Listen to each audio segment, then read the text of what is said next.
setting a proper motivation, which consists of 3 parts. 1, refuge field. Number 2, bodhicitta. And number 3, the purpose of this practice. The first, the refuge field, visualize Buddha Shakyamuni, His Holiness the Dalai Lama, and all the Buddhas and Bodhisattvas in the space in front of us, and all the enlightened beings with you, as so loving, caring, and embracing.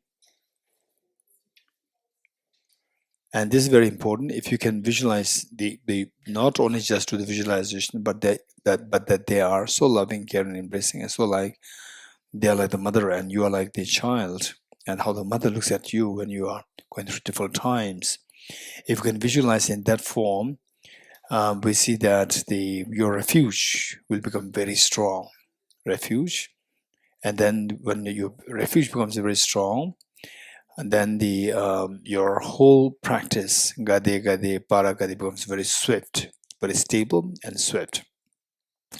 Next is the Bodhicitta field. Visualize your two grandparents and all your family members, including your children and the human beings, animals, insects, hungry ghosts, hell beings, god and goddesses, spirits, gandharvas, all the beings with you, leaving them aside. And so here you are like the mother, and all others are like your children. You deliberately include them in this visualization, that your compassion, that your bodhicitta can take ground from this sentiment of affection towards all the beings, concern for all the beings. And the purpose of this practice is to awaken your Buddha nature, awaken the seed of perfection within you. Each one of us, we have the seed of perfection, where to awaken which you can experience total fearlessness and infinite happiness. And although you have this potential, why we suffer so much? We don't have the happiness or the infinite happiness, infinite ease, fulfillment, is for the reason that the treasure, incredible treasure that we have, is obscured by the mental defilements. So our job is just to eradicate these mental defilements, so that the gold-like, the beautiful potential treasure within us becomes manifest. And to remove these mental defilements, we need to identify the nature of the mental defilements. And we know that the mental defilements is of two kinds, the gross and the subtle. The gross one, referred to as the afflictive obscurations, the presence of which blocks us from attaining fearlessness and the state of freedom from miseries. And whereas the subtle one, like the smell of the garlic, like the metal stains, the presence of which blocks us from attaining the freedom from all the stains, thereby blocking us from attaining infinite happiness, referred to as the Buddhahood. And how to remove these metal stains is by seeing the nature of this, and we see that these are somehow related to self-grasping ignorance. Some of them are the offshoots of self-grasping ignorance, like the inappropriate tension, the gross afflictions, contaminant karmas, and so forth, and others are the subtle stains of this, forming the cognitive obscurations. In all, we see that all these mental defilements, somehow they are linked, connected with the self-grasping ignorance. And how to get rid of this self-grasping ignorance in its full form, including the subtle stains, is by resort to a very powerful remedy. And we know that remedy lies in the wisdom of emptiness. So this wisdom of emptiness is to be awakened, To awaken this wisdom of emptiness, the non-dual wisdom of emptiness, to awakened, we need to have the wisdom derived through meditation. For this, we need to gain a deep conviction in the efficacy of the reality that nothing exists truly. For that, we require the wisdom derived through reflection. And in order to reach this level of the wisdom derived through reflection, where you get so full conviction in the efficacy of the emptiness, we need to gather information about what constitutes emptiness. So for this, we need to get the wisdom derived through studies. And then all this must be driven by the force of bodhicitta. And this bodhicitta the desire to become Buddha for the benefit of all human sentient beings. So desire to become Buddha. Buddha means where you become your mental defilements all removed, that you can have the perfect love, perfect knowledge, and perfect power to benefit all the beings. And to reach to that level of the motivation of bodhicitta, it must be supported by the great compassion, seeing that the feeling compassion towards all the beings. And to generate this compassion, we must have the renunciation with respect to you, how samsara is so the the the so much full, the so much of miseries. And knowing that, then you can extend this to other beings and it will change into compassion. Okay, with this desire to activate the renunciation, bodhicitta, and wisdom of emptiness, we will engage in this practice, and again reinforcing the visualization of all the demonstrations with you and all the Buddhas and Bodhisattvas are watching us. Let us turn to page 3 for the recitation. And these were great compassion. You taught a Immaculate Dharma to dispel all perverted views. To you, the Buddha Gautama, I pay homage. And these were great compassion. You taught the Immaculate Dharma to dispel all perverted views. To you, the Buddha Gautama, I pay homage. And these were great compassion. You taught the Immaculate Dharma to dispel all perverted views. To you, the Buddha Gautama, I pay homage. I go for refuge until I'm enlightened to the Buddha, the Dharma, the Sangha. By my accumulations of the practice of giving and so forth, may I become a Buddha to benefit all sentient beings. I go for refuge until I'm enlightened to the Buddha, the Dharma, the Sangha. By my accumulations of the practice of giving and so forth, may I become a Buddha to benefit all sentient beings. I go for refuge until I'm enlightened to the Buddha, the Dharma, the Sangha. By my accumulations of the practice of giving and so forth, may I become a Buddha to benefit all sentient beings. Sanje Joda Zoge Jonam Lai Chanju Bado Dane Yapso Chi Dage Jinso Kebe Sonam Ge Chola Benjere Sanje Chubare Shu Sanje Joda Zoge Jonam Lai Chanju Bado Dane Yapso Chi Dage Jinso Kebe Sonam Ge Chola Benjere Sanje Chubare Shu Sanje Joda Zoge Jonam Lai Chanju Bado Dane Yapso Chi Dage Jinso Gibe Sonam Ge Chola Benjere Sanje Chubare Shu. Independent origination, there is no ceasing, no arising, no annihilation, no permanence, no coming, no going, no separateness and no sameness. I prostrate to the consummate Buddha, the supreme among all teachers, the one who taught this peace which is afraid of elaborations. I prostrate to the mothers of the hearers, the Bodhisattvas and the Buddhas, which through the knowledge of all lead hearers seeking pacification to complete peace, which through the knowledge of past causes those helping migrants achieve the aims in the world, and through the possession of which helps subdue and expand a varieties of teachings. The one who is transformed into the reliable guide, motivated by altruism to benefit sentient beings.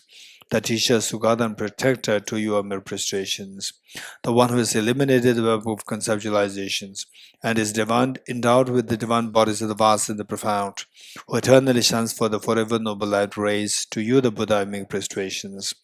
Inspired by wisdom and compassion, today in the Buddha's presence, I generate the mind of full awakening for the benefit of all sentient beings.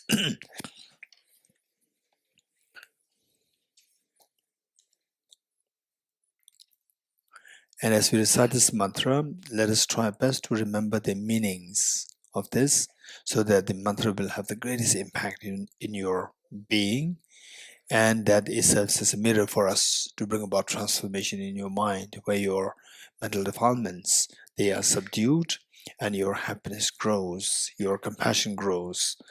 And you can recite this for the wherever you travel here in Tushita, around the the wilderness and the forest, when you go there, or when you go in the aeroplane from there, you can see millions of people, creatures there. In the ocean, in the ship, or in the ocean, you see that billions of creatures in the ocean. You pray, you recite this mantra for them. The Buddha taught this mantra as so precious, and you just perhaps you are the one who can connect with these millions, trillions of the beings, creatures. You recite this for them and tell them, just mentally speak to them that take this mantra and they practice this mantra and become enlightened, free yourself from having to be in future that you don't take birth as creatures in the ocean, you don't take birth creatures in the wilderness, and that you'll be freed from samsara completely and you become the light to liberate all the beings. You just talk to them, say this mantra for them. This will be incredible benefit to yourself and it can serve as a basis for you eventually to generate bodhicitta within yourself very soon. Okay.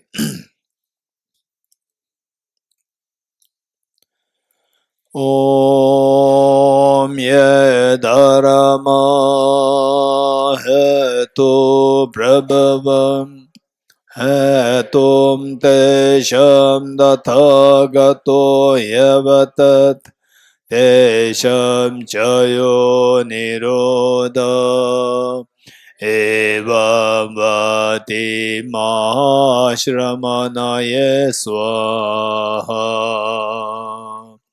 Om ye dharma hetu prabhavam hetum tesham dathagato hyavatat tesham chayo nirodha evam vati mahashramanaye swaha. Om ye dharma hetu prabhavam hetum tesham dathagato hyavatat tesham chayo nirodha evam vati mahashramanaye swaha. All phenomena arise from causes. The causes are taught by the Tathagata. The cessation causes as well as taught by the Great Seer. Profound, peaceful, elaboration-free, clear light and non-composite.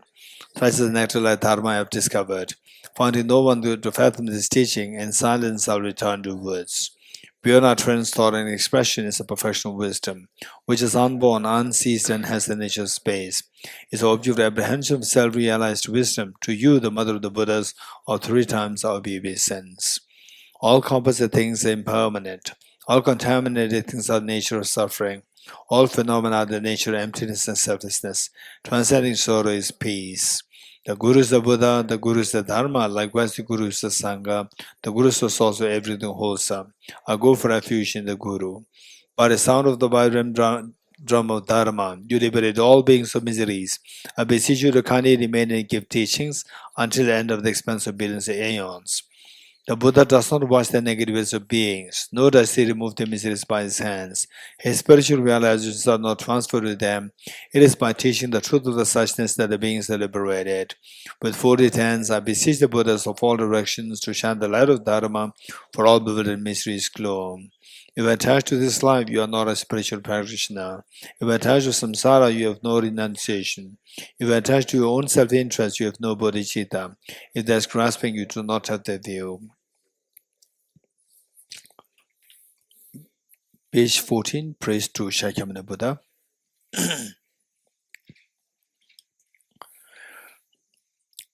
To the founder, the endowed transcendent destroyer, the one gone beyond, the fourth destroyer, completely perfected, fully awakened being, perfect in knowledge and in good conduct, Sugata, Lord of the world, supreme God of human beings to be tamed, teacher of gods and human beings, to you, the complete and fully awakened one, the endowed transcendent destroyer, the glorious conqueror, the subdued from the Shakya clan, I prostrate, make offerings, and go for refuge. When, O supreme amongst humans, you are born on this earth, you paced out 7 strides, then said, I am supreme in this world. To you who are wise, then I prostrate. With pure bodies, form supremely pure, wisdom ocean like a golden mountain, fame that blazes in the 3 worlds, win of the best, Lord, to you are prostrate. With a supreme science, face like a spotless moon, color like gold, to you are prostrate. Dusty like you, the 3 worlds are not. Incompatible wise one, to you are prostrate. The Savior, having great compassion, founder having all understanding, field of merit with qualities like vast ocean, to you the Tathagata prostrate, the purity that frees from attachment, the virtue that frees from the lower realms, one path, the sublime pure reality, to the Dhamma that pacifies, I prostrate. Those who are liberated and also show the path to liberation, wholly feel qualified with realizations, who are devoted to the moral precepts, to you the Sangha I prostrate. Do not commit any non-virtuous actions, perform only perfect virtuous actions. Subdue your mind thoroughly, this is the teaching of the Buddha. A star, a visual aberration, a film lamp, an illusion, a drop of dew or a bubble, a dream, a flash of lightning, a cloud, see conditioned things as such. Through this merits may sentient being attain the rank of all-seeing, subdue the four falls, and be delivered from samsara's ocean, battered by the waves of aging sickness. Heart Sutra,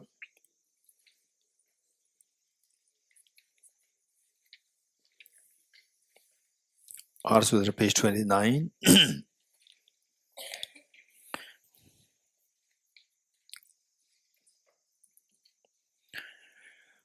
Okay, during the now soon the emptiness teaching will happen, and then the Heart Sutra will make more sense for us. The Heart Sutra, Professional Wisdom Sutra. I prostrate to the irretrievable gem. Thus did I hear at one time. The Buddha was dwelling on massive Vulture's mountain in Rajgriha, together with a great community of monks and a great community of bodhisattvas. At that time, the Buddha was absorbed in the concentration on the categories of phenomena called profound illumination. Also at that time, the Bodhisattva Mahasattva Avalokiteshvara looked upon the very practice of the profound illumination of wisdom and beheld those five aggregates also as empty of inherent nature. Then through the power of the Buddha, Venerable Shariputra said this to the Bodhisattva Mahasattva Avalokiteshvara: how should any child of the lineage He said that, and the Bodhisattva Mahasattva Avalokiteshvara said this to the Venerable Shariputra: Shariputra, any son of the lineage or daughter of the lineage who wishes to practice the activity of the profound professional wisdom should look upon it like this, correctly and repeatedly beholding those five aggregates also as empty of inherent nature. Form is empty, emptiness is form. Empty is not other than form, form is also not other than emptiness. In the same way, feeling, discrimination, composite factors, and consciousness empty. Shariputra, likewise, all phenomena are empty, without characteristic, unproduced, unseen, stainless, not without stain, not deficient, not fulfilled. Shariputra, therefore, in emptiness there is no form, no feeling, no discrimination, no composite factors, no consciousness, no eye, no ear, no nose, no tongue, no body, no mind, no visual form, no sound, no smell, no taste, no object with touch, and no phenomenon. There is no I element, and so on, up to and including no mind element, or no mental consciousness element. There is no ignorance, no extinction of ignorance, and so on, up to and including no aging and death, and no extinction of aging and death. Similarly, there is no suffering, origination, cessation of the path. There is no exalted wisdom, no attainment, also no non-attainment. Shariputra, therefore, because there is no attainment, bodhisattvas rely on and dwell in perfection of wisdom, the mind without obscuration and thus without fear. Having completely passed beyond error, they reach the end point of nirvana. All the Buddhas who dwell in the three times also manifestly complete awaken to unsurpassable, perfect, complete enlightenment in reliance on the perfection of wisdom. Therefore, the mother of the professional wisdom, mother of great knowledge, unsurpassed mantra, the mantra equal to the unequaled, the mantra that thoroughly pacifies all suffering, should be known as truth since it is not false. The mantra of the professional wisdom is declared: Deyatha Om Gade Gade Bara Sam Gade Bodhiswa. Shariputra, the Bodhisattva Mahasattva, should train in the profound professional wisdom like that. Then the Buddha arose from their concentration and commanded the Bodhisattva Mahasattva Avalokiteshvara, saying, well said, son of the lineage, it is like that, it is like that. One should practice the profound professional wisdom just as you have indicated, even the Tathagatas rejoice. The Buddha having thus spoken, Venerable Shariputra, the Bodhisattva Mahasattva Avalokiteshvara, those surrounding the entirety, along with the world of gods, humans, asuras, and gandharvas, were overjoyed and highly praised that spoken by the Buddha. Eyata Om Gate Gate Paragate Parasamgate Bodhiswatyata Om Gate Gate Paragate Parasamgate Bodhiswatyata Om Gate Gate Paragate Parasamgate Bodhiswatyata Om Gate Gate Paragate Parasamgate Bodhiswatyata Om Gate Gate Paragate Parasamgate Bodhiswatyata Om Gate Gate Paragate Parasamgate Bodhiswaha.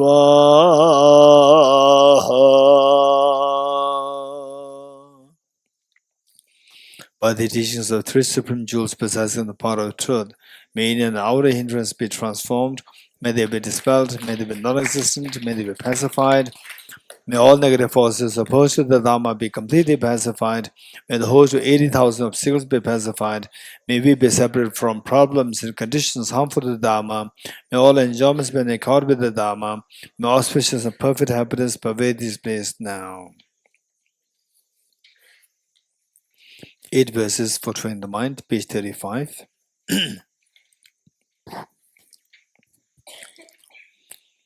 With the determination to achieve the highest aim, for the benefit of all sentient beings, which surpasses even the wish-fulfilling gem, may hold them dear at all times.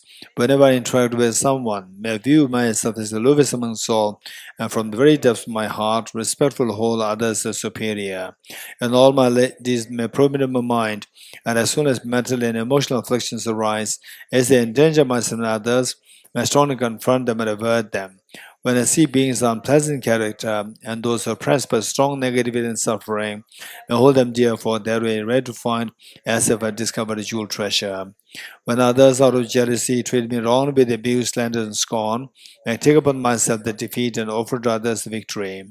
When someone whom I helped or in whom I place great hopes mistreats me in extremely hurtful ways, my regard still in brief, may I offer benefit and joy to all my mothers, both directly and indirectly. May I quietly take upon myself all hurts and pains of my mothers. May all these remain undefiled by the stains of the 8 mundane concerns, and may I recognize in all things as illusions, devoid of clinging, be released from bondage.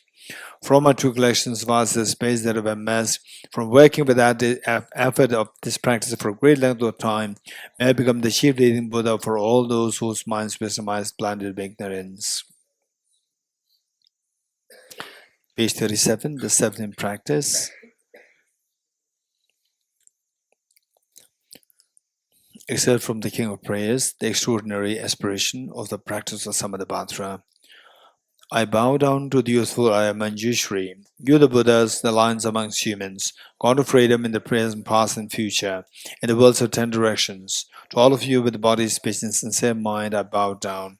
With energy or aspiration for the Bodhisattva way, with a sense of deep respect, and with as many bodies as atoms in the world. To all you who Buddhas visualize as real, I bow down. On every particle of Buddhas, numberless as particles. Each atom is a host of Bodhisattvas, and I'm confident the sphere of all phenomena is entirely filled with the Buddhas in this way. With the infinite ocean of praise for you, and oceans of sound from the aspects of my voice, I sing the breathtaking accidents of Buddhas and celebrate all of you Sugathas. Beautiful flowers and regal garlands, sweet music, scented walls and parasols, sparkling lights and sublime incense are offered to you victorious ones, the Buddhas. Fine dress and fragrant perfumes, sandalwood powder heaped high as Mount Meru, all wondrous offerings in spectacular array offered to victorious ones. With transcendent offerings, pious and vast, with a profound admiration for all the Buddhas, with strength of conviction in the Bodhisattva way, I offer and bow down to all victorious ones.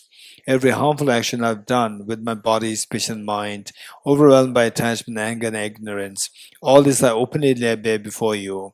I lift my heart and rejoice in all the merits of the Buddhas and Bodhisattvas in 10 directions, of solitary realizers here still training and those beyond, and of all ordinary beings.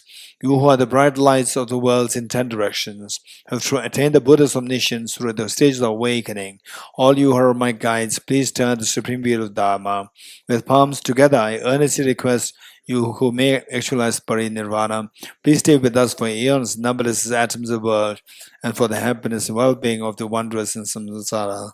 Whatever slight merit I may have accumulated by making prostrations, offerings, and confessing, rejoicing and requesting that the Buddha's teach, I now dedicate all this for the full awakening of all beings.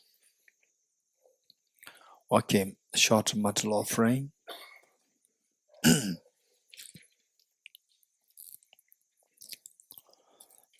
This ground anointed with perfume, strewn with flowers, adorned with Mount Meru, the four continents, the sun and the moon. I imagine this as a Buddha field and offer it. May all sentient beings enjoy this pure land.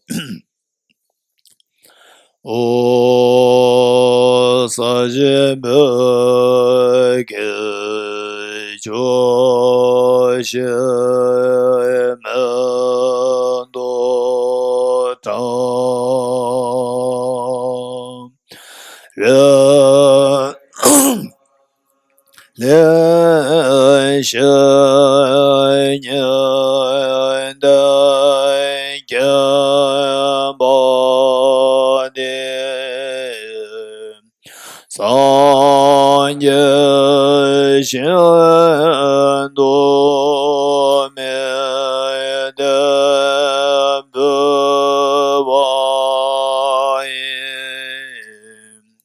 Damdul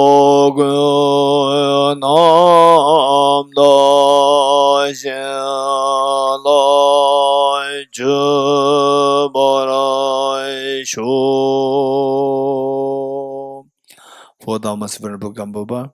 May I be blessed that my mind is directed towards the Dharma. May I be blessed that my Dharma practices on the proper path. May I be blessed that the path is free of flaws. May I be blessed that flaws are seen in the light of exalted wisdom. The 4 Dhammas Venerable Bhikshu Mahasattva, becoming utterly frustrated with the ignorance that grasps at a true existence, please bless me to generate genuine renunciation, seeing all aspects of samsara as vicious and repulsive. Please bless me that my mind stream overflows with the precious Bodhicitta that cherishes others more than myself. Please bless me to have an immaculate experience of the wisdom of emptiness that does not see even an atom of intrinsic reality on the basis of understanding how beings come into being by dependent origination through mere conditioning. Please bless me that my mind stream overflows with the precious wisdom of non-duality, bliss and emptiness. Idam Guru Ratna Mandalagam Nirateyami.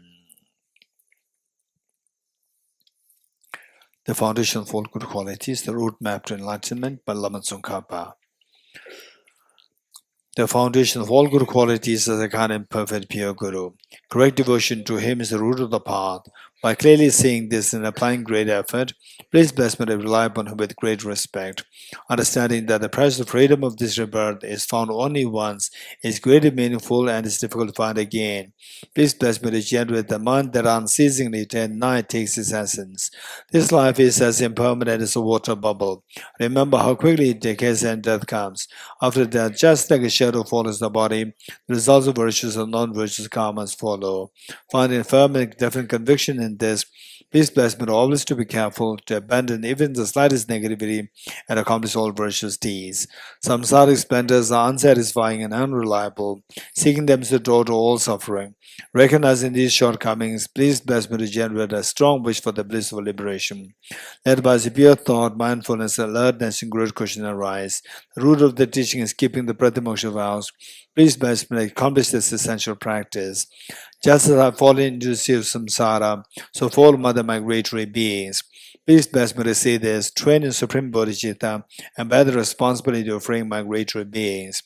Even if I develop Bodhicitta, but I don't practice the three types of morality, I'll not achieve enlightenment. With my clear recognition of this, please bless me to practice the Bodhisattva vows with great energy. Once I pacify distraction to wrong objects and correctly analyze the meaning of reality, please bless me to generate quickly within my mind stream the unified path of common body and special insight. Having become a pure vessel by training the general path, please bless me to enter the holy gateway of the fortunate ones, the supreme Vajra vehicle. At that time, the basis of accomplishing the two attainments is keeping pure vows and samaya. As I become firmly convinced of this, please bless me to protect these vows and pledges like my life. And having to realize the importance of the two stages, essence Vajrayana, by practicing with great energy, never giving up the 4 sessions, please bless me to realize the teachings of the Holy Guru.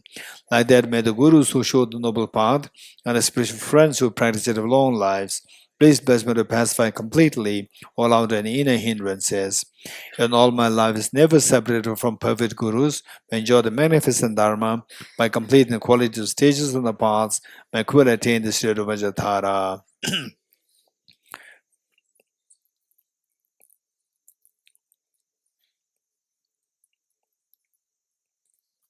Okay, maximum mantra. First the English translation, followed by the Tibetan. You are Avalokiteshvara, great treasure of non-referential compassion, a magician master of flawless wisdom, as well as Vajrapani, disturb hosts of demons without exception.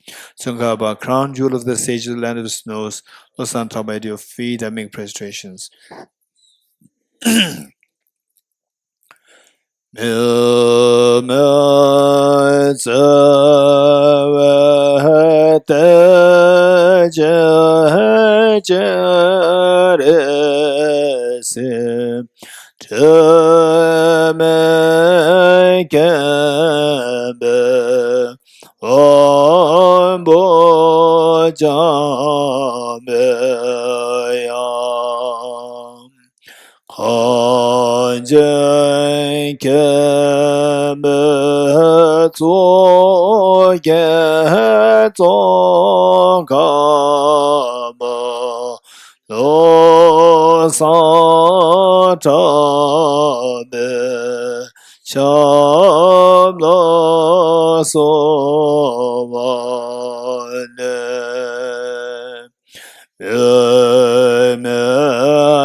You are Avalokiteshvara, great treasure of non-referential compassion, a Manjushri, master of flawless wisdom, as well as Vajrapani, which destroys a host of demons without exception.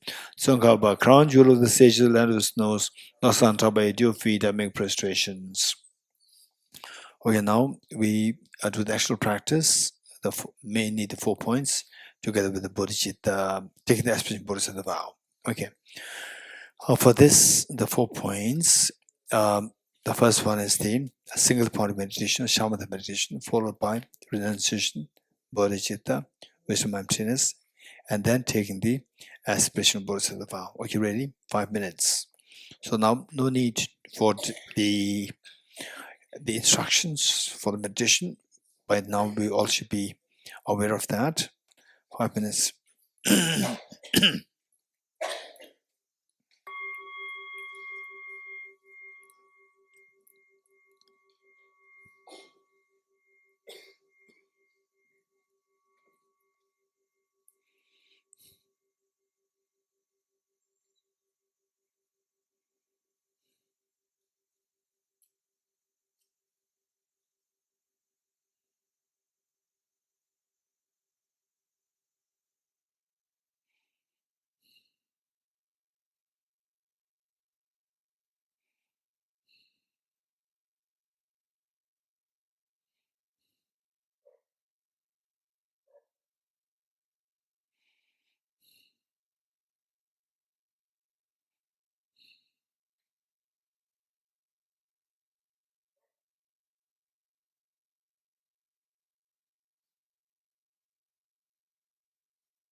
Our next renunciation. Our renunciation, this is analytical meditation. All the 3 principal aspects of the path, renunciation, bodhicitta, wisdom, emptiness, all fall under the category of the analytical meditation. And today we'll do with the guided meditation. We do guided meditation, and tomorrow no guided for the renunciation. So when I give the instructions, not just follow, but also try to see if you can remember these. That tomorrow, when you do on your own, you'll be able to remember these things and make the meditation, analytical meditation, more the evocative, more invoking. Okay, ready?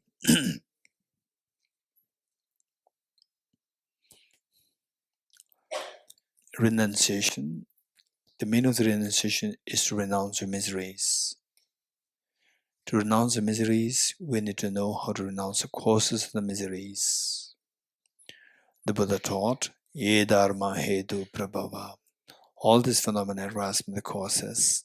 The unique thing about the Buddha's teachings is for all the miseries which we dislike, we track the causes until the depth, the root, and then uproot it. This is how we can eliminate, free ourselves from all the miseries. And the causes the Buddha identified as the ultimate cause of the miseries is what the Buddha identified as ignorance. And this ignorance, there are so many layers. Buddha identified 4 layers of ignorance. Ignorance misconceiving impermanent phenomena as permanent. Ignorance which misconceives miseries as happiness. Ignorance which misconceives impure things as pure. and ignorance which misconceives selfless nature of selfhood. And to eradicate these, to stop these four kinds of ignorance, the Buddha taught the four seals. The first, all compositing is impermanent, as what we yesterday learned. All composite phenomena, things which are composed of directional parts and temporal parts, should necessarily should have the nature of the impermanence.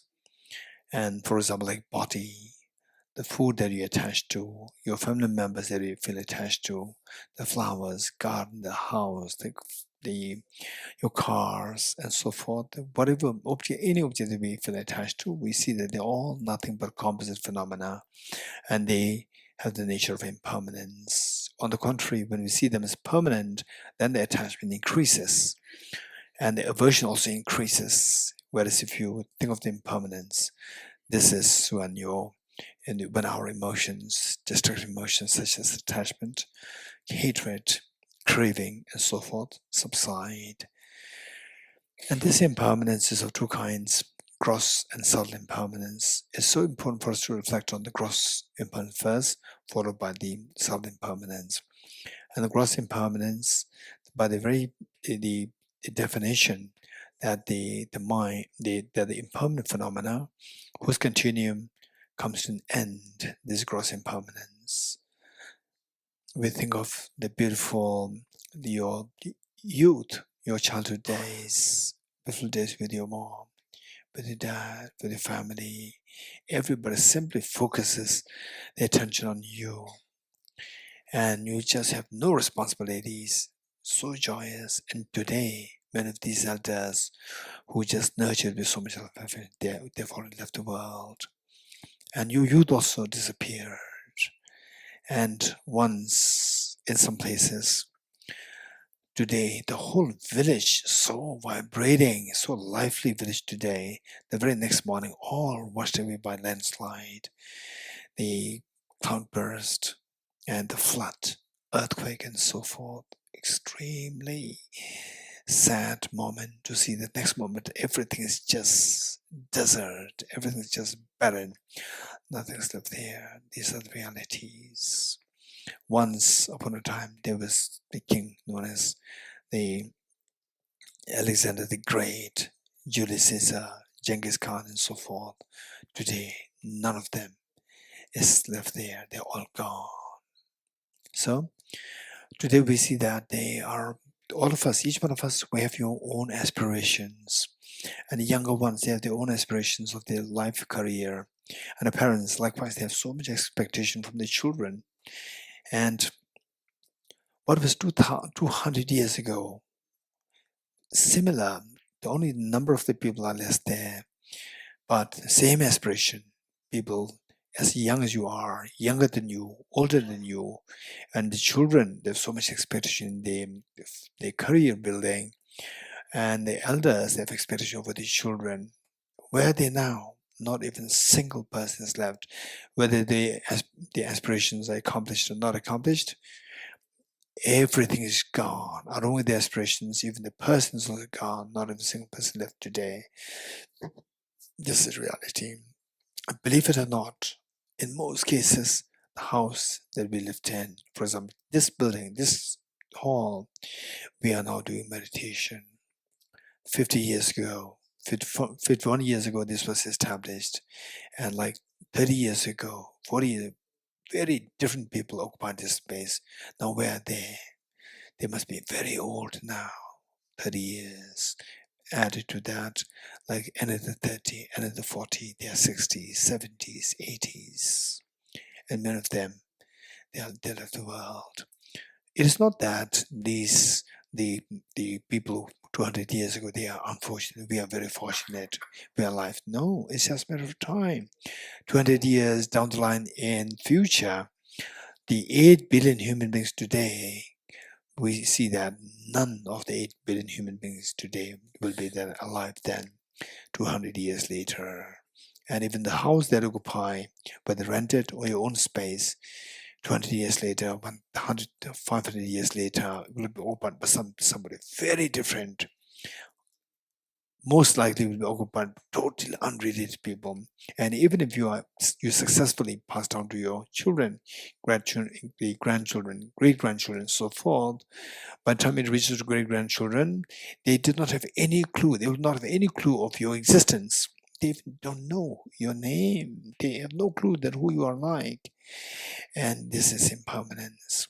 It's for this reason that the Buddha taught that whatever stands, fall. Whatever is accumulated exhausts. Whatever gathers disperses. Whatever is born dies. This is reality of impermanence.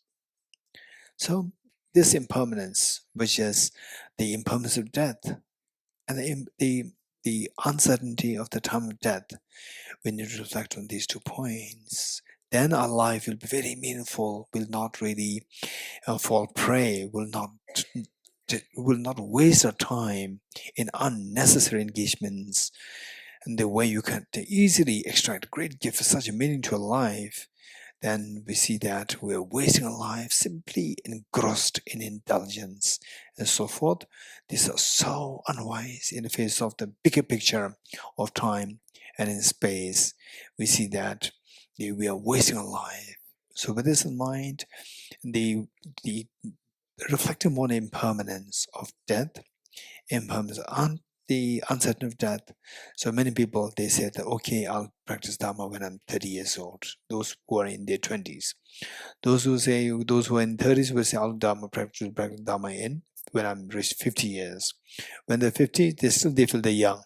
They say that, oh, no, I'll do the practice in the 60s. 60 years old, like old. When you reach 60, they will say that when 70. So there's Tibetan expression which says that 20 years, the first 20 years, I did not have any thought of the Dharma. This is how 20 years passed. Another 20 years, I thought, I will do the Dharma, and then you don't do it. 20 years passed. Then the next 10 years, you will say, I could not do Dharma. 10 years pass, and it's time for you to leave the world. This is how we wasted our time. So the wise people will think from a bigger picture of the time and space. Thinking of your time like 70 years, 80 years, 90 years, and like 100 years. From that span of time, when I look at what we are today, we see that I have no time to waste. Surely this will end up into, say, the acute illness, cancer, and so forth. And then you want to do Dharma practice, it's too late. So the wise ones are the ones who can remember these things, who can bring to the experience now of what otherwise is going to happen after 20 years, 30 years, 40 years, and so forth. These are the wise people. Those who cannot see the future now, those who only see today and gross, and thus slip into indulgence, these are the unwise people. Why should we be unwise people? Why not we be wiser people? So, with this reflection in impermanence, it will take us to become wise. Okay, that's true. So this impermanence, the gross impermanence that we see, is marked by the subtle impermanence, momentariness. The change that you see, for example, that you are a very strong person. You are somebody in your 20s, 30s, 40s, 50s, 60s, body, full-grown body. So when you are first born, you're just like a piece of flesh. Piece of flesh is just like 7-8 kg. That's it. Now you are like 40 kg, 60 kg, 70 kg, and so forth. So huge. So this size, how did it grow? It did not grow over one night, but it took time. The change is a huge change. And for example, I myself say I remember when I was like 5 years old, 6 years old, 7 years old. No white hairs. Now the white hairs coming up, and wrinkles are coming, and your skin color changes, and even the body stiffness comes. So these are all the changes. These changes happen not overnight, but the change happen year by year. The changes you see in the yearly basis is well as the changes that you see in the monthly basis, daily basis, and the change that you see in the daily basis because you change see in the hourly basis, minute by minute basis, second by second basis. Okay, so this is how our body is changing. Your near dear ones are changing. The house in which you live are changing. In other words, all the composite phenomena they change in this form. And this change that you see on the second level, yes, you can see the change. Tick, tick, tick, tick. This is how the all the composite phenomena is changing. And this change that you see on the second level is happening because of the change that you see on the millisecond level, which is so fast. It's extremely fast. And the moment if you really get a glimpse of how your body is moving, that they're so fast, changes so fast, and the people who you love, they change so fast, going towards where they're moving somewhere, moving towards death. This is reality. And yet we feel, failing to see this, we feel so attached to it. And because of which accumulates so much of negative karma, we waste our precious time for dharma and so forth. It's because of the failure to see impermanence. Wow, that's amazing. So this, if you can see the composite phenomena, including your body, including the body of your parents, including the body of your people who you love, and the food that we eat, the house, and so forth, if you can see these changes on that very subtle level, very fast, we see that the next moment, the first moment changes to the second moment changes to the third, and so forth. The following, the succeeding moments, they are the result of the preceding moments. What the succeeding moments are going to be like is decided by the preceding moments. So in our case, what is what is that cause which is give rise to the next moments? For us, the cause is the contamination, the like the very fast moving train, which is driven by the train driver. In our case, is our mind, and mind is like the driver. Unfortunately, this is under the dictate, under the under the control of the self-grasping ignorance, the worst of the contaminations. Contamination meaning afflictions, the worst of the contamination, worst of the demons, worst of the terrorists is the self-grasping ignorance. As long as we are in the hands of self-grasping ignorance, there's no happiness, there's no joy. It only ends up into miseries. This is the meaning of the second seal. All contaminated things are of suffering nature. What kind of suffering? Suffering such as sickness, aging, death, tension, depression, anxiety, anguish. The pain of losing near and dear ones is so painful. And you, one day, will say, okay, now this man is sick, this lady is sick, hospitalized, and diagnosed with cancer, and so forth. Yes, these things are bound to happen to us. And this is the meaning of, and so one such moment of tragedy, the misery, is good enough to nullify all the past moments of the merriments, the festivities, birthday parties, family gatherings, so forth. We see that to lose somebody who's so close to you, is so loving to you, they simply shatter the whole the life with darkness, gloominess, and hopelessness. This is the meaning of all contaminated things are suffering nature. Those people who can see this in advance, the wise, they will prepare. Those who do not see this in advance and then engage into indulgence, alcohols, drugs, and so forth, then when it actually happens, it's too late. So wise people will see things way ahead of time. Unwise people, they see the last moment, which is too late. Okay, that's true. Is there a way out of these miseries? Is there a way out? This question. Okay. So when will these stop? In other words, when will these stop? It will never stop unless until we put effort. What kind of effort is required? So to stop these miseries, to stop these tears, which otherwise will keep going, perpetuate in the next life, next life, so forth, is extremely painful. And when we get this pain, we forget all. We see all the past merriments are so childish. is so shallow, hollow, meaningless. But when we enter the indulgence, we forget these realities. We forget our tears. This is an unfortunate thing. So therefore, wise people think way ahead of time to see if there's a stop to these problems. Okay, yes, the Buddha taught, Ye Dharma Hetu Prabhava. All these phenomena that arise from the causes, track the cause and uproot the ultimate cause. What is the ultimate cause? We see that the immediate tears, they represent samsara. And this is the immediate cause of this is quantum karmas.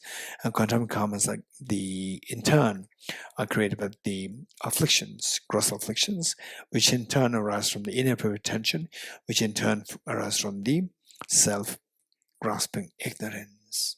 Okay, so we have to uproot this self-grasping ignorance. Yes, how to uproot that? So self-grasping ignorance, it is like darkness. Ignorance is like darkness. In dark, you don't see the reality. Likewise, with ignorance, you don't see the reality. In dark, you don't see what is around you. So how to get rid of this darkness? If you say, Buddha, please remove the darkness, Buddha will be very upset. Instead, if you light a candle, the Buddha will be very happy. So likewise, to remove the darkness, it is only done through in the lighting the lamp. Likewise, it is only through lighting the lamp of the wisdom that the darkness of ignorance can be eradicated. So what is this wisdom to be introduced? The wisdom is none other than the wisdom which is the counterforce of the self-grasping ignorance. What is that wisdom? In the first place, wisdom is a discerning mind whose apprehension of the object tallies with reality. What's the reality? Reality is but what the Buddha indicated as the third seal. Everything is the nature of emptiness, selflessness. Okay, we'll quickly meditate on emptiness, the not in full form. So we will do the full form meditation emptiness later when when we're doing the class on emptiness. For the time being, just imagine that you are in dream, and in dream you start dreaming of pleasant dreams, then earthquake, that you're picnicking and with the earthquake suddenly everything is shattered into pieces, and then as the building is collapsing on you, or the whole mountain is collapsing on you, and you feel that now I'm dead. The moment you see that I'm dead, your mother wakes you up, and you wake up, you feel so relieved. I'm fine. I'm not dead. I'm so glad that it was just dream. So in the dream, you see dream is real, which is ignorance. Outcome this is so much of fear. Come out of the dream, you see dream as not real. That is wisdom, and the outcome is the fear dissolves. Outcome of ignorance is fear. Outcome of wisdom is the fear dissolves. You get a peace. Oh, that's amazing. This is the meaning of waking up. Waking up from the sleep of ignorance. Waking up to know that the dream is dream. Whatever is happening around me, with myself, my different members, and all around me, they're like dreams. How do you know the dream is dream? In the dream, outside dream, only outside dream, when you wake up. So just create a feeling that may I wake up from the sleep of ignorance very soon, that I'll be able to see the emptiness of all reality, of all phenomena very soon, that all my miseries will stop, that I can help all the sentient beings to stop their miseries. Okay, that's amazing. If you wake up, all the fears dissolve. Yes. Yes. What the benefit of this? Just as when you wake up, the dream stops. Nothing in the dream can affect you. Likewise, your sorrow, sickness, aging, death, tension, anxiety, they will all stop. You transcend all the disturbance, all sorrow. Transcending sorrow is the absolute peace, this nirvana. Just stay in this aspiration. May I experience this emptiness, where I discover that everything is like a dream, where all my miseries dissolve, where all the miseries of sentient beings dissolve. Stay in this experience, in this aspiration. May I attain this experience, stable experience of emptiness, where all my sorrows are transcended. Stay in this experience for a while.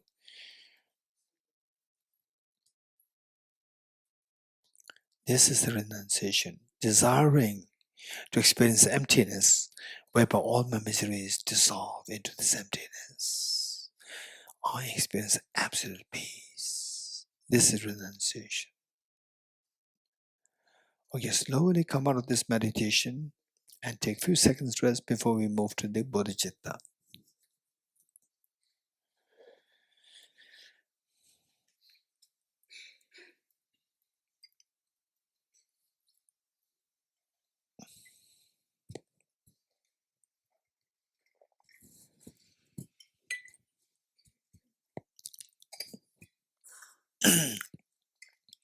Are you ready?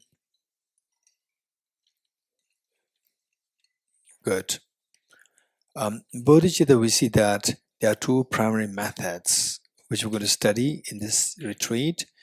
And last time in Tusamling, we did one session on the one of the two methods.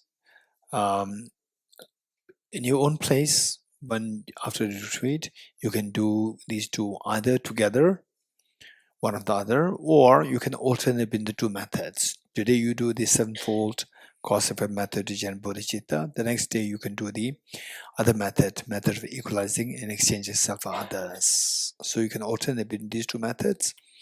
But here, in group, these two methods usually take a lot of time.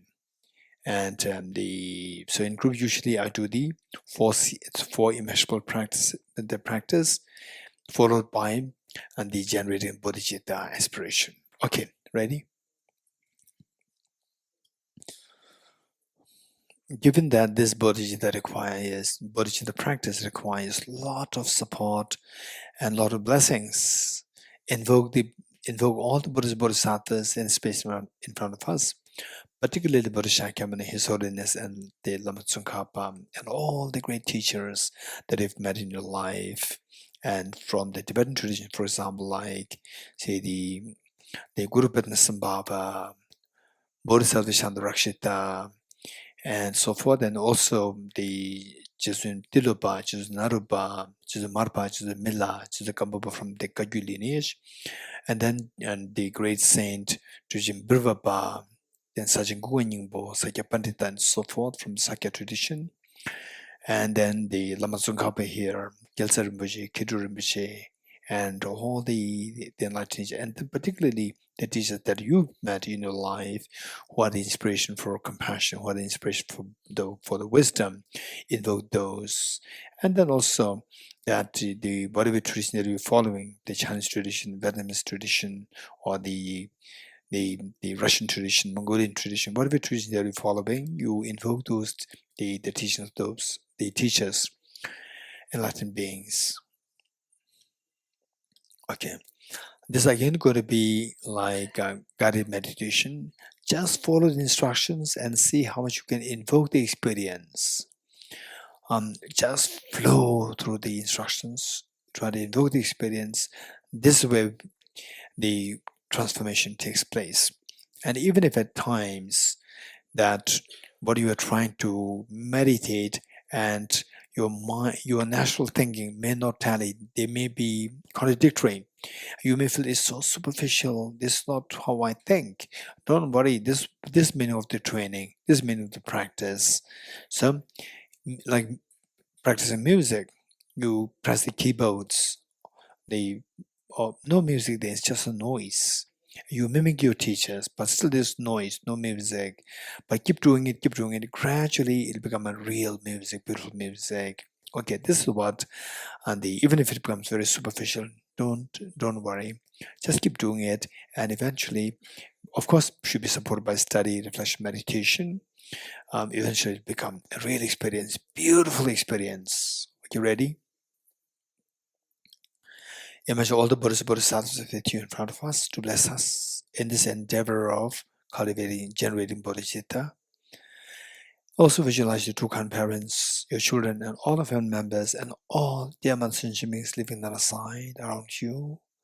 People who are feeding us here, the cooks, people who are making the environment clean for us, all the administrative staff, and all the creatures around us, all the monkeys, all the insects, all the birds, everyone in India, in our own country, in the entire world, in the entire Milky Way galaxy, and in the entire universe. Everyone is with you. First, immeasurable loving kindness. How good would it be that all my dear mother sentient beings are endowed with happiness and the causes of happiness. May all my dear mother sentient beings be endowed with happiness and the causes of happiness. Causes of happiness primarily consisting of the most fearless mind of the wisdom of emptiness and the most beautiful mind of the Bodhicitta. I will take the responsibility that all my dear mother sentient beings are endowed with happiness and the cause of happiness. Buddhas and Bodhisattvas like the mother, after all the many years of raising her children with so much hardship today, the eldest daughter, just age 12, and eldest son, age 11, two of them come to the mother and tell the mother, "Mother, please take rest. You've done everything for us. Now we are grown up. We'll take care of all our siblings." And the mother couldn't believe her eyes and ears, so moved into tears. This is exactly what is happening to all Buddhist Bodhisattvas. They're so proud of you today for you taking the responsibility of all the beings on your shoulder. So this joy and happiness and pride all Buddhist Bodhisattvas experience invoke their compassionate, omniscient minds to send for nectars of soothing lights towards you and all human sentient beings. The mere touch of the lights and nectars by the bodies beings yours instills in all happiness and the cause of happiness within you and all human sentient beings.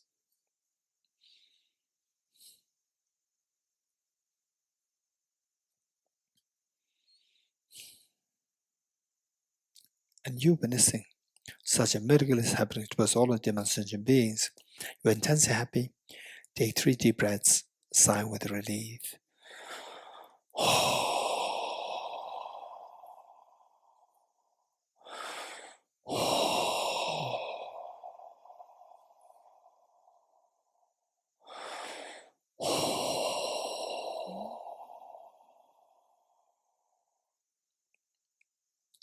Next, immeasurable compassion. How good would it be that all my dear sentient beings are freed from suffering and the cause of suffering? May all my dear sentient beings be freed from suffering and the cause of suffering. I will take the responsibility that all my dear sentient beings are freed from suffering and the cause of suffering. The Buddhas and Bodhisattvas witnessing that you're making such a courageous commitment, they're so pleased and happy. This joy and happiness they feel invoke the compassionate omniscient minds to send forth nectars of soothing lights towards you and all human sentient beings. The mere touch of lights and nectars with the body space yours washes away all the miseries and the causes of the miseries from yourself and from all human sentient beings.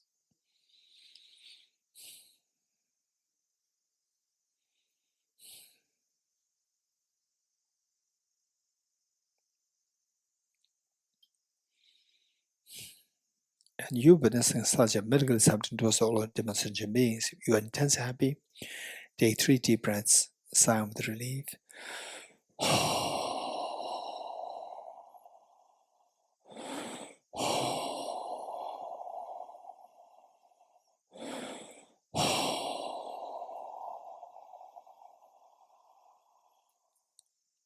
Next, immeasurable joy. How good would it be that all my dear sentient beings are never separated from happiness and the causes of happiness that they're endowed with. May all my dear sentient beings never be separated from happiness and the cause of happiness that they're endowed with. I will take the responsibility that all my dear sentient beings are never separated from happiness and the causes of happiness that they're endowed with. The Buddhas and Bodhisattvas witnessing that you are making such a courageous commitment, They are intensely happy and proud of you. This pride and happiness invoke their compassionate omniscient minds to send forth nectars very soothing lights towards you and ultimate sentient beings. The mere touch of lights and nectar with the bodies beings in yours stabilizes the happiness and causes the happiness that the beings are endowed with. And you're witnessing such a miracle is happening towards all the dim sentient beings. You're intensely happy. Take 3 deep breaths, sigh with relief.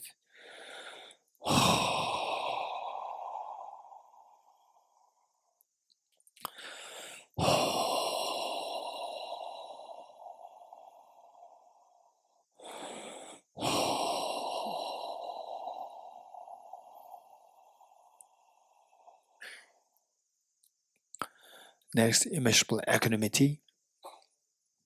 How good would it be that all my dear sentient beings are freed from the biased attitude of excessive attachment towards some and aversion towards others, and instead abide in the state of great equanimity, embracing all other dear sentient beings with total love and affection, leaving none aside. May all my dear sentient beings never be separated. May all my dear sentient beings be freed from the biased attitude of excessive attachment towards some and aversion towards others. I will take the responsibility that all my dear sentient beings are freed from the biased attitude of excessive attachment to some and aversion towards others. The Buddhas and Bodhisattvas witnessing that you are making such a courageous commitment, they are so intensely happy and proud of you. Like the mother, after all these many years of raising her children with so much hardship, today for the first time, the eldest daughter just aged 12 and the eldest son aged 11, they come to the mother, telling mother, Mother, please take rest. You have done everything for us. We're grown up now. We'll take care of all the siblings. And the mother could not believe her eyes and ears. This is exactly what is happening to all the Buddhas and Bodhisattvas. They are so happy and proud of you to see that you are taking the responsibility of all the Dhamma sentient beings. This joy and happiness and the pride all the Buddhas and Bodhisattvas experience invoke their compassionate minds to send for nectars of soothing lights to assume all Dhamma sentient beings. The mere touch of lights and nectars with the bodies beings in yours frees the beings from the biased attitude of excessive attachment to some and aversion towards others, and instead making them abide in the great state of equanimity, embracing all other sentient beings equally, leaving them aside. And you're so happy to see what is happening today. This is a miracle. And seeing this, you sigh, you are so happy, sighing with relief. Take 3 deep breaths.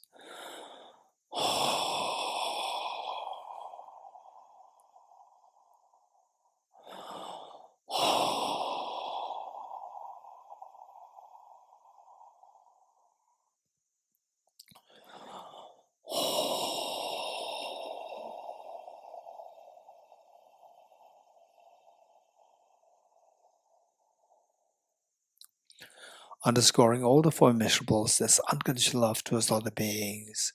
Just abide in this experience.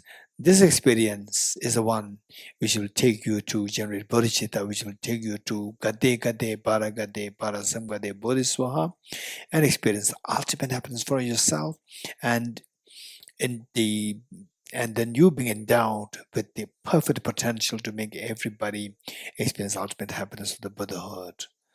Wow, this is amazing. You're so happy that today you're able to practice this. With folded hands, let us make this Bodhicitta commitment 3 times. First, I'll say this line of Bodhicitta. We'll all say this 3 times together. May I become Buddha for the benefit of all my dear mother sentient beings. May I become Buddha for the benefit of all my dear mother sentient beings. May I become Buddha for the benefit of all my dear mother sentient beings. May I become Buddha for the benefit of all my dear mother sentient beings. Stay in this experience, the most beautiful mind of Bodhicitta, the most beautiful mind that possibly exists in this whole universe. Today you have generated this. Stay in this experience for a while. And imagine you are looking in the eyes of each of the sentient beings with so much love and affection, to the extent that each of the beings, they feel themselves as so special in your eyes.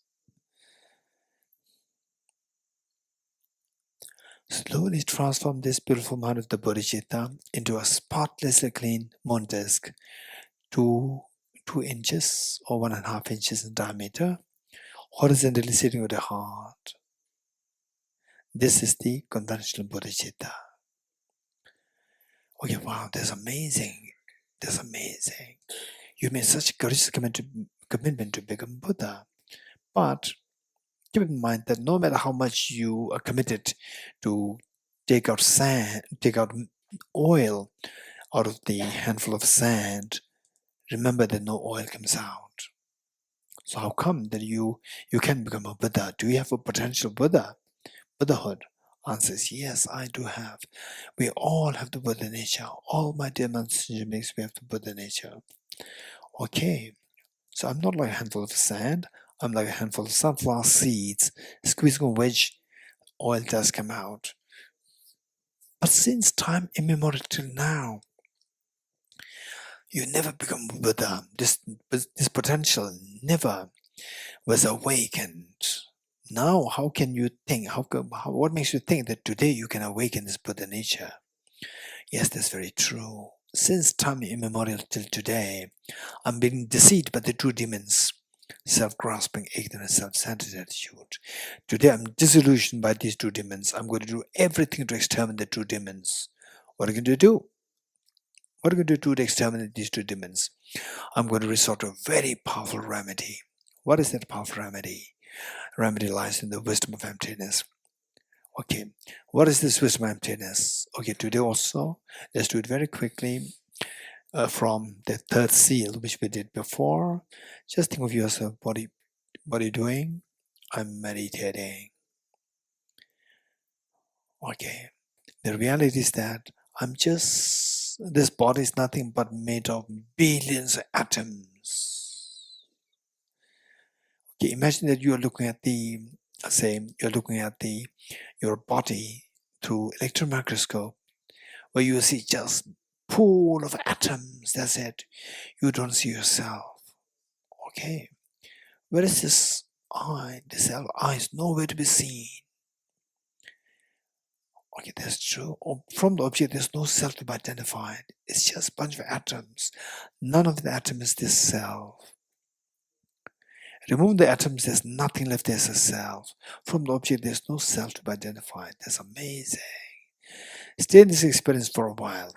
This will make you wake up from the sleep of ignorance. In the sleep, you see the dream as dream goes so real. You wake up, you see that they all disappear. They're all just empty.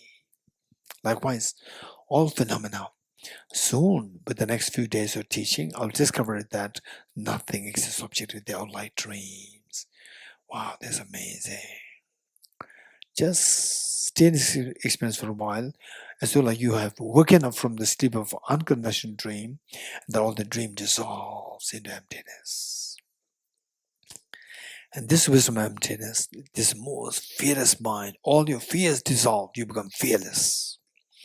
And this mind which realizes emptiness, slowly transform this into Vajra, thumb-sized white Vajra, vertically sitting in the moon disk at the heart. And some of you may not know what is Vajra, don't worry. Next time we will bring it here. And just see something like, and they're like a thumb size. It sits on the moon disk of the heart. Okay, now the moon is symbolic of the conventional Bodhicitta, which wishes to become Buddha for the benefit of sentient beings. This will eradicate the self-centered attitude. And a Vajra is symbolic of the ultimate Bodhicitta, which is the non-dual wisdom of the Arya Bodhisattvas. And this will be the ultimate remedy to overcome all the mental defilements, afflictive obscurations, as well as cognitive obscurations. Wow, that's amazing.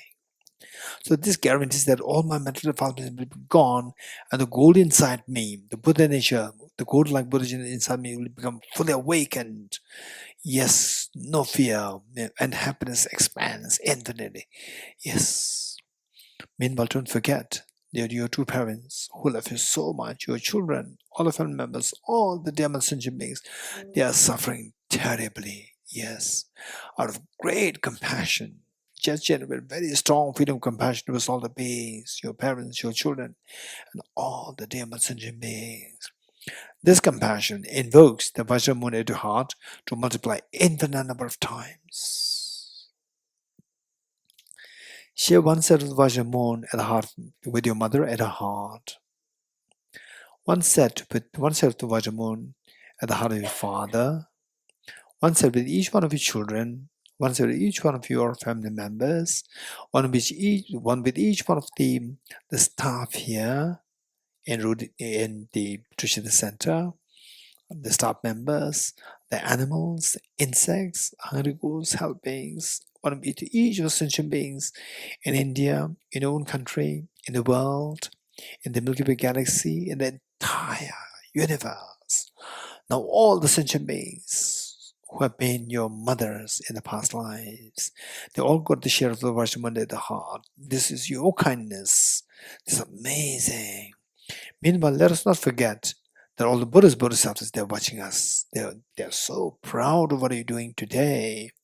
Why not we invite all the Buddhas, Bodhisattvas to be a guest, to be our witness to our undertaking the aspiration Bodhisattva vow. And aspiration Bodhisattva vow, don't think that, oh, this is something Buddhistic, this is something, I have to take vow, I have to do a lot of commitments. Don't worry about this. Anybody can take this aspiration Bodhisattva vow. Non-Buddhists can take this Bodhisattva vow. Non-believers can take the Bodhisattva vow. So what is this vow? Is that from today onwards, I will try my best, if possible, to give help, to be beneficial to others. If not, at least I will not harm others. If this much you can make commitment, you are entitled to take this Bodhisattva vow. This is not the full-fledged Bodhisattva vow. This is known as the aspiration Bodhisattva vow. Anybody can take it. Okay, as a gesture of request, all the Bodhisattvas to please be with us, to be the witness and to be a guest for our taking the aspiration Bodhisattva vow. Let us slowly stand up to make 3 prostrations to all Bodhisattvas. Imagine that all sentient beings also making prostrations along with you.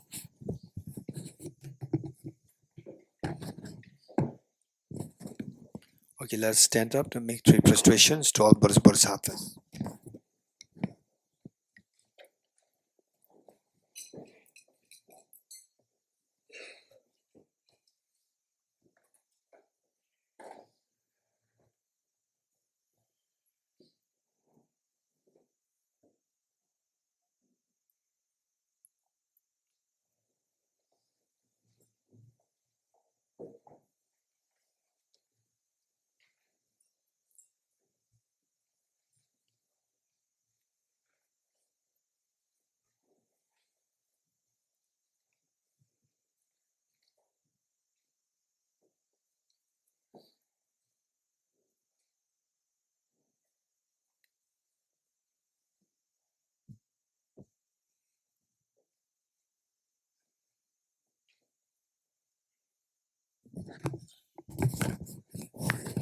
Okay, now let us sit on our right knees.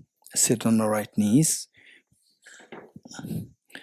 And those who have knee problem, those who have any problem, health problem, you may not sit on the right knees, sit most comfortably on a chair, sit down, whichever. But those who have no problem with backache problem, no health issues, nothing, then see if you can sit on the right knees. And because it'll take a few minutes, and in between you may start to feel the pain. If you start to feel the pain, then at that point sit down, because the pain should not distract us from taking this aspiration Bodhisattva vow. And those who have problems, backache problem, knee problem, leg problem, whatever problem, you sit on your chair. You sit in the chair comfortably. Okay. Now let's turn to page 50, I think 52. Okay, page 50, page 50.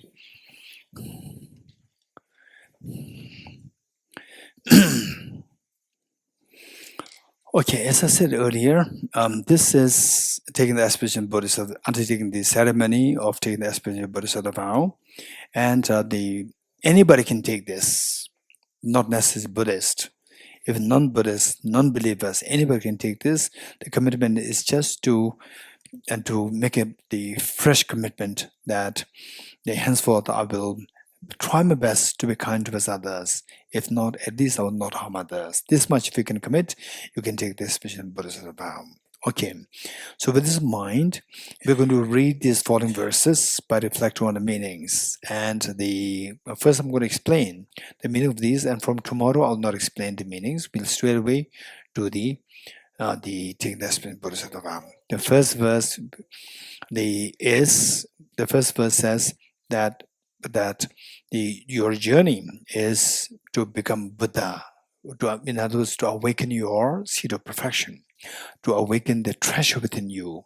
So this treasure, and the awakening this treasure is known as the becoming Buddha. Buddha means the awakened one. And for this is a journey that we have never undertaken before. Because of this, we need a great support. And the greatest of the support that we can think of is the Buddha, Dharma, and Sangha. So that forms the first line, which says, I go for refuge in the Triple Gem, Buddha, Dharma, and Sangha. So now you have so much of great support. At the same time, the journey involves a road.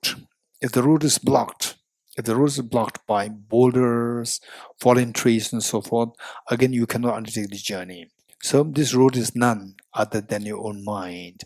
Our mind is blocked by the negativities, negative thoughts, negative karmas, the afflictions, inappropriate attention, and the self-grasping and so forth. And how to get rid of these, we need to clear the road. To clear the road of the mind, and the best thing is by confessing the negativities. So second line says, I confess the negativities individually. Now imagine the road is very clear now. Road is clear, but the car does not have fuel. Again, you cannot undertake the journey. So the car should have the enough fuel. This car is none other than your own mind. So this mind should have the enough fuel of the virtues, enough fuel of the merit. And how do you do that? Is by rejoicing in the virtues of others, that you get the virtues, that you get the merit. So third line says, I confess the virtues of all the beings. Okay, now the road is clear, the car has enough fuel, you are ready for a journey. What kind of a journey you like to undertake? I would like to do the journey of Buddhahood.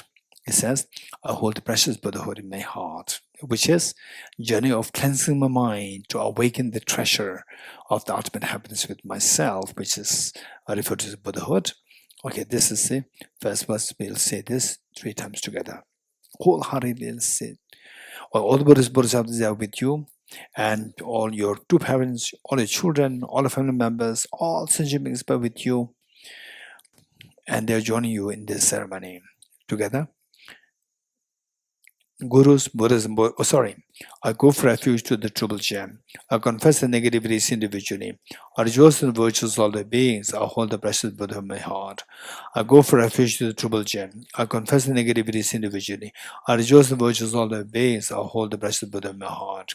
I go for refuge to the Triple Gem. I confess the negativities individually. I rejoice in the virtues of all the beings. I hold the precious Buddha in my heart. I go for refuge to the Triple Gem. I confess the negativities individually. I rejoice in the virtues of all the beings. I hold the precious Buddha in my heart. You can take the ceremony just with the help of just the first verse. But if you want to include the next 2 verses, then the next 2 verses becomes the actual part of the ceremony. Let me quickly explain this. You invoke your gurus, Buddhas, and Bodhisattvas to pay heed to you or to pay attention to you.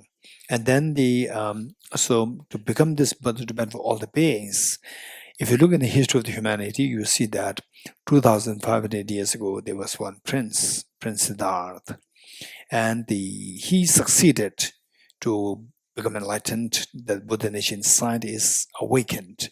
And all these 2,500 years, he has been benefiting innumerable beings, human beings, non-human beings, and so forth. So how did he succeed? How did he succeed? I will follow his footsteps. He succeeded, and in this journey, with 2 factors. The one factor is generating very strong desire to become Buddha, desire to awaken the ultimate, the treasure of happiness within, the Bodhicitta. Then, to materialize this aspiration of the Bodhicitta, he engaged in the Bodhisattva practices, the 6 perfections, 4 perfections, like generosity, ethical discipline, patience, enthusiasm, meditative concentration, the wisdom, skillfulness, aspiration prayers, the power, and the primordial wisdom. So these 10 perfections, and the Prince Siddhartha, he engaged in this 10 the perfections, and then finally he became the full awakened one. This is how he succeeded, and now continuously, endlessly, he is benefiting innumerable sentient beings. If this is how he succeeded, I'll also follow his footsteps by creating these 2 factors. One, I will generate very strong desire to become Buddha, the way he did. Then number 2, to materialize this aspiration, I'll also engage in the Bodhisattva practices, 10 perfections. Okay, let's hold and say this 3 times together.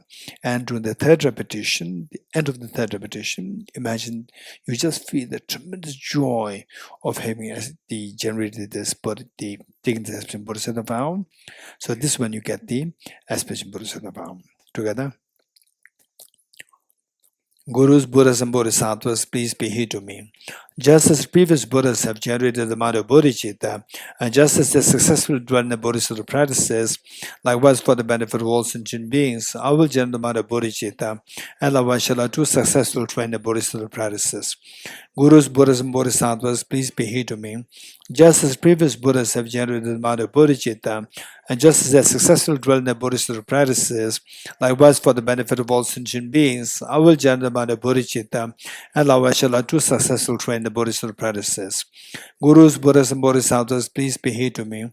Just as previous Buddhas have generated the mind of Bodhicitta, and just as they successfully dwell in the Bodhisattva practices, likewise for the benefit of all sentient beings, I will generate the mind of Bodhicitta, and likewise shall I too successfully train the Bodhisattva practices. Just feel the joy of having received the aspiration Bodhisattva vow. This is how we expand our compassion. These are all the factors which help us to expand our compassion. You become happier, happier, happier, and the life becomes more and more meaningful. So just imagine that your mother, you as a very little girl or little boy, the mother was always receiving complaints from school, saying that complaint over you as the child. And today the school principal comes, and again the mother is so apprehensive. What kind of complaint today? And the school principal says, no complaint. Today I came to congratulate you for what?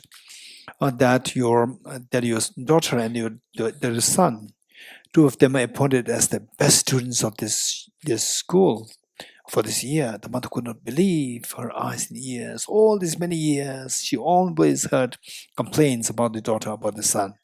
And today she's hearing something so pleasantly beautiful. This is exactly what is happening to all Buddhas and Bodhisattvas. They are all these many lifetimes, they only expect us to engage in virtues so that we'll be happy, that we don't suffer. But on the contrary, like small children, we always engage in the negativities, harming others and so forth, and continuously suffer as a result. And today we've generated Bodhicitta. They are so happy, so proud. And this happiness and pride, all Buddhas and Bodhisattvas feel today, like the parents of the child, these invoke the Vajra moon at their hearts in the full-fledged form to multiply infinite number of times. And these innumerable the moon and Vajra, they at the heart of the Buddhist Bodhisattva, they descend to merge with the one that we have visualized at our heart, thereby becoming non-dual, non-stabilized and blessed. Likewise, all the replicas of Vajra moon from Buddhist Bodhisattva, they descend to merge with that vision that you have shared with Vajra moon that you shared with your mother, that we shared with your father, that you have shared with each of the dear sentient, your children, and everyone here in the Tushita Center, in India, in your country, in the world, in the Milky Way galaxy, and in the entire universe. Now, everyone. The Vajramoon from all the Buddhas, Bodhisattvas, they descend to merge with the one that visualize with them, with each sentient beings, and that they become stabilized and non-dual and blessed. That's amazing. This is so precious. So, of all the gifts that you can think of to give to your dear mother sentient beings, this is the best of the gift. This is best of the gift, and you have gifted them with this gift. Amazing.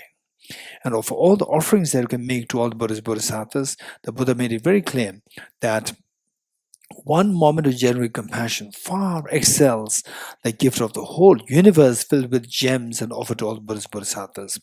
If this were the case, what I mentioned of our having taken the spiritual Bodhisattva vow, this is so precious. Again, we see that you have made the offering, the best of the offering, best offerings, which is the offering of this Vajra moon to all sentient beings. You did this best offering to all Buddhas, Bodhisattvas, and today you offered it. And your life, we see that our youth, most of us, we do not even have a clue to practice the Dharma. Forget about Bodhicitta practice, and oftentimes we engage in indulgence, like in drinking, then the gossiping, partying, and so forth. But today, what you did is something so different. The Bodhisattva is so proud of you. You have given such a meaning to your life. And this is today you've given this meaning to yourself. It's amazing. All these wonders are happening because of the kindness and the blessings of all the Buddhas, Bodhisattvas.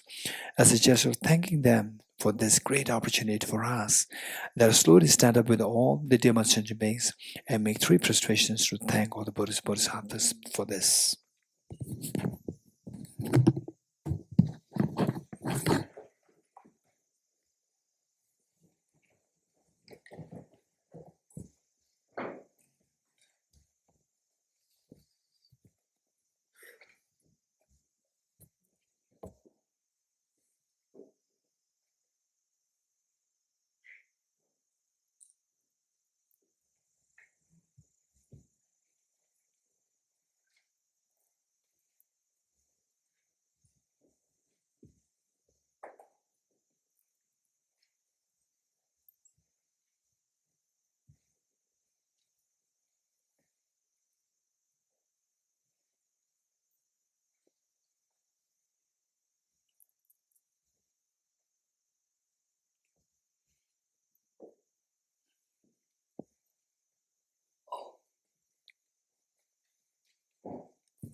Okay, please take your seats.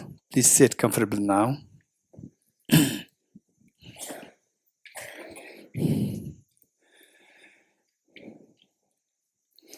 Okay, let's turn to the very next page, page 51.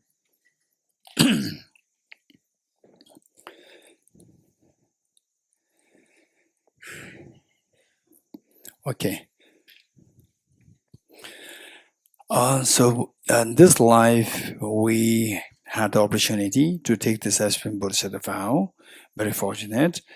And then from this retreat, we come to know how to do complete practice. And then, of course, after the retreat, I'm sure that many of you will continue to practice the way we do in the morning. So you can do it in like 1 hour, 1.5 hours, or if you don't have time, you can do the whole thing that we did in the span of like half an hour. There are ways by which to bridge and the practice half an hour in some cases. If you are still really, if you are run with constraint of time, you can do it in like 15 minutes, 10 minutes, but at least we have to do something on a daily basis for your own good. That you become happier, happier, and happier.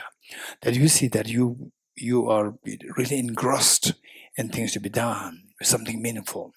Whereas when you see that as you grow older, you retire, you resign from your office and so forth, and then your children take over and you have nothing to do, and then you tend to, feel lonely And then to overcome this loneliness, you tend to go into drinks and so forth. It's total waste of time. Whereas if you do these practices from now, you build a momentum, you build a habit of doing these practices, then you see that you find joy.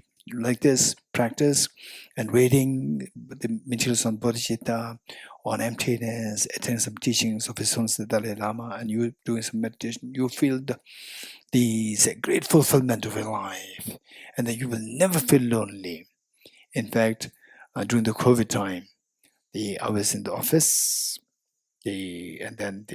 just by myself, and one of my friends, his wife, was telling my friend, "Hey, go to Geshe. Geshe must be feeling so bored, lonely, right?" And my friend one day called me and saying that, "Geshe, can I come to see you?" I said, "If you have to come, come. If you have to come, come. If you don't have to come, don't come." Right? And he said, my wife is forcing me to go to you. I said, "Why?" "My wife is concerned about you. She's saying that you must be feeling, bored and feeling lonely to give some company." I said, "If this is the purpose, don't come. Because I have so many things to do." Right? Even 24 hours is too less. So what I'm saying is that if you know how to practice these, study, reflect, meditate, if you build a habit of doing this, you see that your life is never lonely. You have a lot of things to do. You prefer to be alone rather than to be with other people. Right? No time for indulgence, no time for drinks, no time for partying. You're getting it? So particularly when you grow older, you see that your life is so meaningful. And then meanwhile you're preparing for your next life. So much of joy. Okay, so what about next life? This next question. This life, we can do it.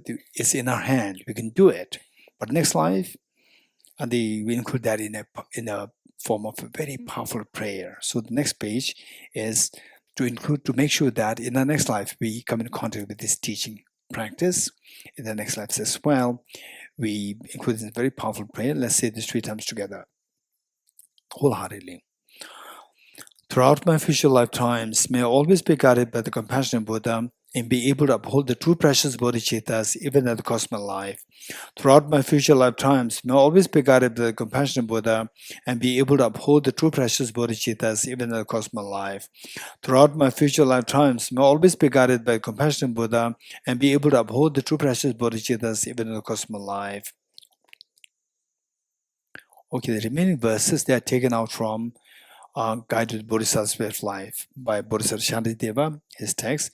And these are to invoke the joy in leaving imprint. Imprint is so important. Leaving positive imprints is so important. In this life, try our best to leave as much positive imprints as possible in your life.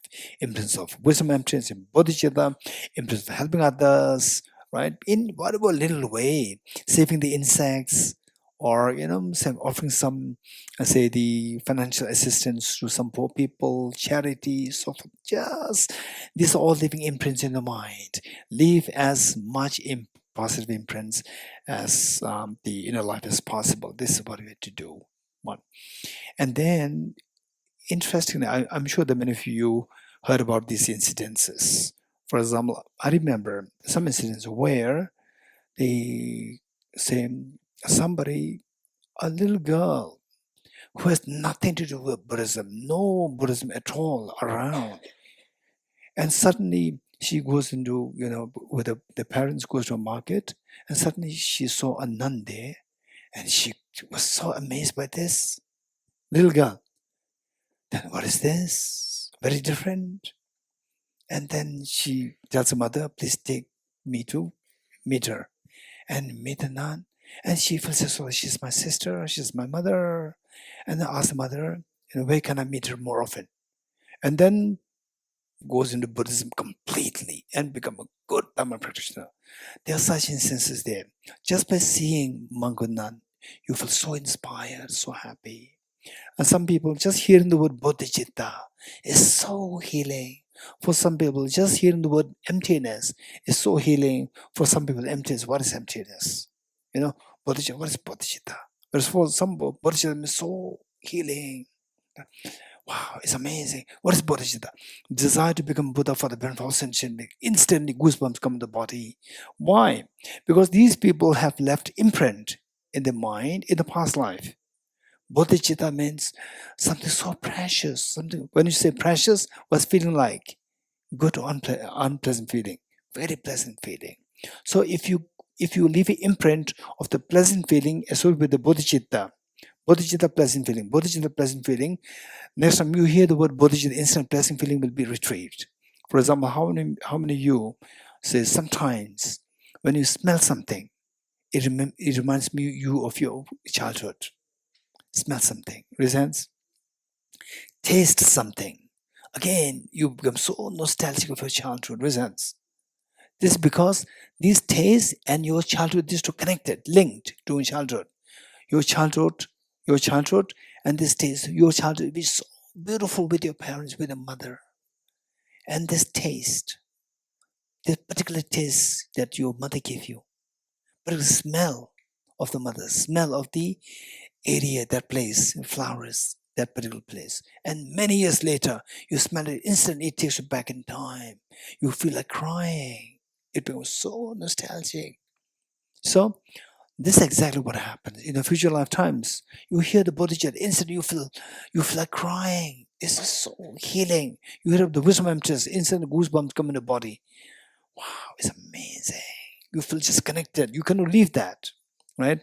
Some people they hear the bodhicitta, they cannot leave it. Some people they see and they go to shopping malls, they see the what is that, Gucci or Louis Vuitton. They cannot leave it, right? They're so connected, they cannot leave. Some people bodhicitta, they cannot leave. Wisdom just they cannot leave. So we should do the opposite. We should not do the Louis Vuitton cannot leave. Instead of that, bodhicitta cannot leave. How do you do that? Leave as many beautiful imprints in this life related to bodhicitta as much as possible. So how do you do that? Recite these verses, reflect on the meanings, and you will inspire you that so the moment you read this, reflect on meanings, so many beautiful imprints are laid constantly associated with bodhicitta. So these are the tricks. Then next life, there you connected once more, connected with the bodhicitta practice and the wisdom of emptiness. Okay, let's see this together. In order to further increase this bodhicitta from now on, those with discernment who have lucidly seized and awakened the mind of bodhicitta in this way should highly praise it in the following manner. Today my life has borne fruit. Having well obtained this human existence, I've been born in the family of the Buddha, and now am one of Buddha's children. Thus whatever actions I do from now on must be in accord with the family. Never shall I disgrace or pollute this noble and unsullied race. Just like a blind man discovering a jewel of a heap of rubbish, likewise by some coincidence an awakened mind has been born within me. It is supreme ambrosia that overcomes the suffering of death. It is an inexhaustible treasure that eliminates all poverty in the world. It is a supreme medicine that quells the world's disease. It is a tree that shelters all beings wandering and tired on the path of conditioned existence. It is the universal bridge that leads to freedom from unhappy states of birth. It is the dawning moon of the mind that dispels the torment of disturbing conceptions. It is the great sun that finally removes the misty ignorance of the world. Is a quintessential butter from the churn of the milk of the Dharma. For all those guests traveling on the path of conditioned existence who wish to experience the boundless happiness, this will satisfy them with joy and actually place them in supreme bliss. Today, in the presence of all the protectors, I invite the world to be guests at a festival of temporary and ultimate delight. May gods, demigods, and all be joyful. Okay, so we came to learn that the last, I think about like a week, His Holiness Dalai Lama has the flu, and so the doctors, because of which some programs are being postponed. Let's pray for His Holiness's quick recovery, because He's the light, He's the sun for the whole world. Let's pray for his quick recovery. Whatever merit that we accumulated from this practice, from the retreat, let's pray that His Holiness recovers so soon, and that he continues to shine the light of the wisdom and compassion to the world as before. And with this mind, as the part of this, the prayer to be made for His Holiness' good health. Let us recite the mantra of Om Muni Muni Mahamuni Swam Bodhichitta mantra 21 times. Om Muni. Okay, before and then after this, we'll also recite the we'll recite the Tara mantra, and for which I request Tenzin La, if you don't mind, you can come here and say the Tara mantra. All of us will join you. Is it okay? Good. Because that the first time when we had the retreat, 2016, 16 or 15. Okay. Okay. 16 Bodh Gaya. 15 Bodh Gaya. So I think we did in the mantra you recited in Bodh Gaya, Bali. Okay.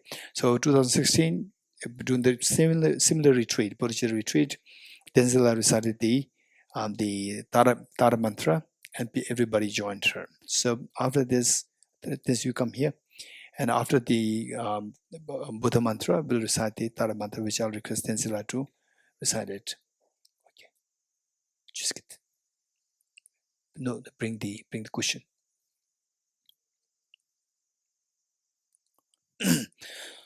Om Muni Muni Mahamuni Swaha. Om Muni Muni Mahamuni Swaha. Om Muni Muni Mahamuni Swaha. Om Muni. Tenzila, sit. Om Muni Muni Mahamuni Swaha. Om Muni Muni Mahamuni Swaha. Om Muni Muni Mahamuni Swaha. Om Muni Muni Mahamuni Swaha. Om Muni Muni Mahamuni Swaha. Om Muni Muni Mahamuni Swaha. Om Muni Muni Mahamuni Swaha. Om Muni Muni Mahamuni Swaha. Om Muni Muni Mahamuni Swaha. Om Muni Muni Mahamuni Swaha. Om Muni Muni Mahamuni Swaha. Om Muni Muni Mahamuni Swaha. Om Muni Muni Mahamuni Swaha. Om Muni Muni Mahamuni Swaha. Om Muni Muni Mahamuni Swaha. Om Muni Muni Mahamuni Swaha. Om Muni Muni Mahamuni Swaha. Om Muni Muni Mahamuni Swaha. Okay, Tara mantra Tenzila.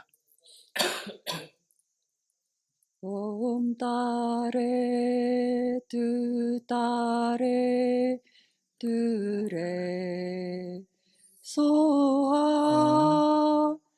Om Tare Tu Tare Tu Re Soha. Om Tare Tu Tare Tu Re Soha. Om Tare Tu Tare Tu Re Soha.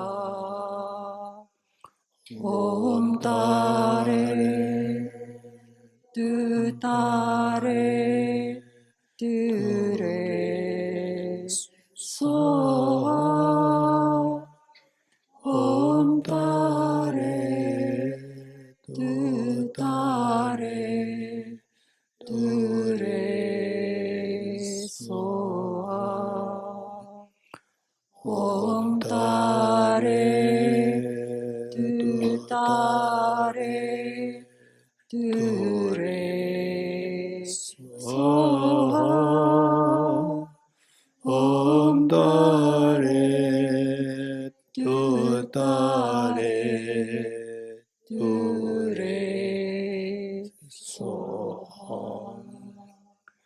Om Tare Tu Tare Tu Re Soha.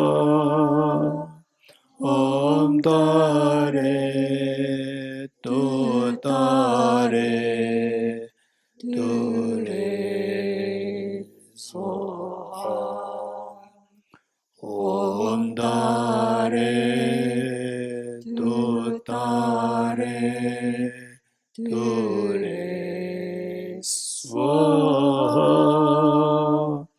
Om Dare Tu Dare Tu Re Soham.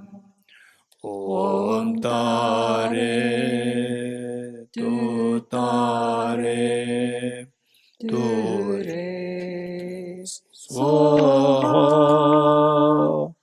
Om Dare Tu Dare Tu Re Soham. Om Dare Tu Dare Tu Re Swaha. Om Dare Tu Dare Tu Re Swaha. Thank you. Thank you. Thank you so much. Thank you, Tinsila. Thank you. Okay, now we'll do the end dedication prayer. Page 52. I dedicate the matters thus gathered towards the realization that is in the prayers of all the Buddhas and the Bodhisattvas of 3 times, and to the upholding of the doctrine of scripture and insight. May I in all lives, through the force of this merit, never separate from the 4 wheels of the Mahayana vehicle, and accomplish all the stages of the path, renunciation, bodhicitta, perfect in the 2 stages. From my 2 collections, vast space that I've amassed from working with effort in this practice for a great length of time, may I become the shield leading Buddha for all those whose minds wisdom eyes blinded with ignorance. Deyata Om Gate Gate Paragate Parasamgate Bodhisvatyata Om Gate Paragate Parasamgate Bodhisvatyata Om Gate Gate Paragate Parasamgate Bodhisvaha.